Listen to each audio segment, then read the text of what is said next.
Greetings to all the promising and sincere learners. I am Pallavi Tandon, Faculty of English at SRN International School situated in Jagatpura, Jaipur. Today we will be learning about Poem 6 titled Aunt Jennifer's Tiger from NCERT book Flamingo of Great Wealth. This podcast will help you to understand this poem in a simplified manner. This piece of poetry is written by the famous American poet and feminist Adrienne Rich. She is credited with expressing the oppression of modern women. The poem Aunt Jennifer's Tigers is clearly a feminist poem. It is critical of the male world for terrifying and oppressing Aunt Jennifer and causing her to create an alternate world of freedom, which she inhabits only in her imagination. It is her make-believe world of escape. The three quatrains are 4-line stanzas. So the three quatrains expose the desolating effects of patriarchy. The struggle for existence and the deep conflicts of bondage have given rise to gender conflicts. Aunt Jennifer in the poem is totally victimized, and the absent uncle, represented only by his wedding band, is the figure of oppression.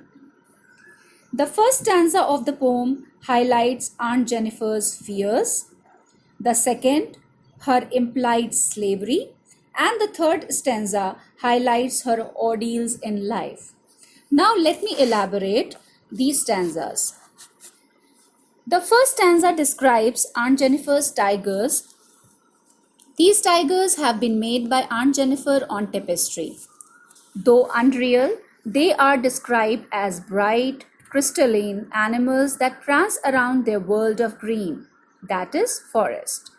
These tigers are certain of who they are and what they want. They represent fearlessness, assertion, and power. These are the qualities which Aunt Jennifer lacks. In fact, these tigers symbolize the men who dominate the human society. The second stanza. It describes Aunt Jennifer and her creative skills. She is doing needlework on a panel and making tigers. Her fingers flutter because of the burden of oppression that she has on her. The poet tells about the metaphorical weight of Aunt Jennifer's wedding band and implies that her marriage was unhappy and prevented her from living a life that she wanted. Uncle's wedding band represent the patriarchal society in which she lived. In fact, Aunt Jennifer seems to live her desires of being confident and fearless through the tigers she is making. The last stanza of the poem takes a morbid turn. It describes what would happen when Aunt Jennifer is dead. Her hands will be terrified with the massive weight of Uncle's wedding band. It is evident here that even in her death, she would not win the battle against masculine domination.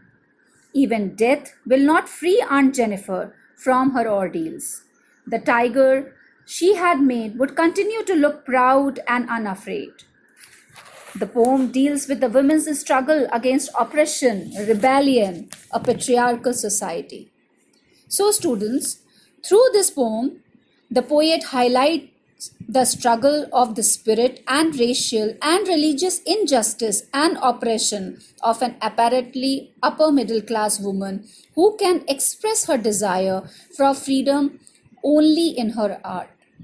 The poem is a mystified tragedy, for we do not know what terrors Aunt Jennifer had to live with. Tortured and terrorized by the male-dominated world, Aunt Jennifer recoils within and seeks solace in her embroidery art, which is means of escape for her as well as compensation for the loss of individual freedom. To sum up, the poet Adrienne Rich has tried to depict the theme of male chauvinism, where a woman has no liberty, not even self-expression. The poem emphasizes the value of freedom and brings out the message that women need to be respected and should have liberty to develop their talents according to their own desires. That's all, children. Listen to this podcast attentively and I hope it will help you to understand this poetry well. Thank you.